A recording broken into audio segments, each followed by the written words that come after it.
Magandang araw at isang maligayang bagong taon sa ating lahat. Sana naman ay naging masaya, mapayapa at makabuluhan ang inyong mga pagdiriwang nitong bakasyon. Tuwing bagong taon ay hindi nawawala ang usaping New Year's Resolution. Bagong taon, bagong panimula, bagong ako, bagong pag-asa, at idagdag na rin natin bagong Pilipino. Dahil sa inyong pagpapabuti at pagpapahusay ng sarili sa anumang bagay, maliit man o malaki, lahat po yan ay nakakatulong sa pagpapaganda ng bansa natin. Ano-ano ba ang mga katangian at asal ng isang bagong Pilipino na sana ay kasama sa ating New Year's Resolution? Simpleng-simple lamang yan. Ang bagong Pilipino ay disiplinado. Disiplinado sa sarili, disiplinado sa sariling tahanan, disiplinado sa lansangan. Health and fitness goals sa pagkain, paghawak ng pera, pag-iipon, disiplina sa oras ng mga gadget, disiplina sa pagmamarites at sa pananalita, disiplina sa lansangan, pagdadrive, pagtatapon ng basura, pagiging pasaway sa kalye. Tanungin natin ang sarili, saan bagay pa tayo pwedeng maging mas disiplinado. Ang New Year's resolution ko na para maging mas disiplinado, mas aalagaan ko ang aking kalusugan.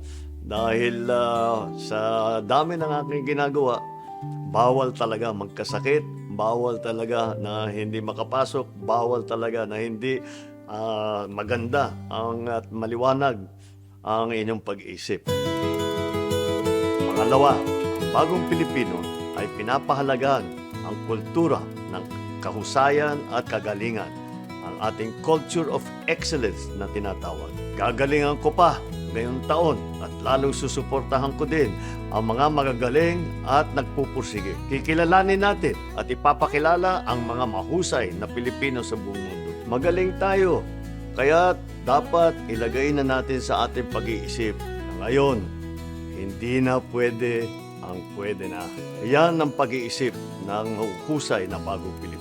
Kung may bagong teknolohiya, hindi tayo intimidated. Bukas ang isipan natin, matuto, para makasabay tayo sa buong mundo.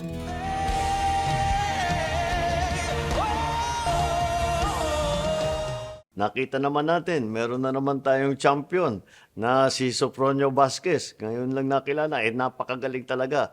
Dapat yan ang mga hinahanap natin na mga magagaling at mahuhusay na bagong Pilipino.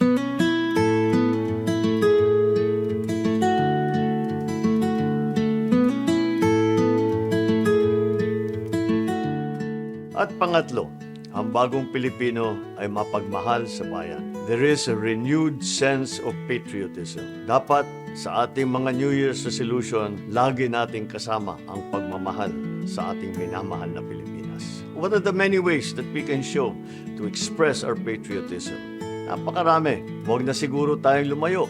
Hindi naman kailangan national level. Paano tayo makakatulong sa ating lokal na komunidad, sa ating syudad, sa ating barangay, sa ating tahanan? What can we do to shape the community?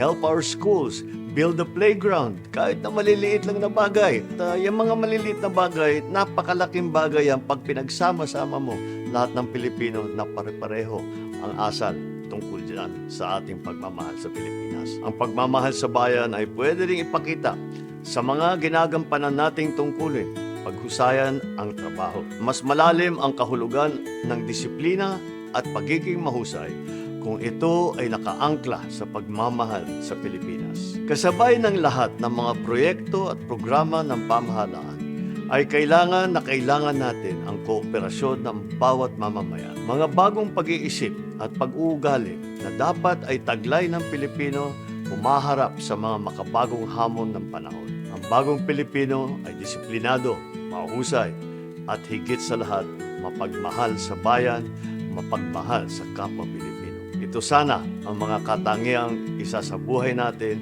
ngayong bagong taon. Dahil walang bagong Pilipinas kung walang bagong Pilipino.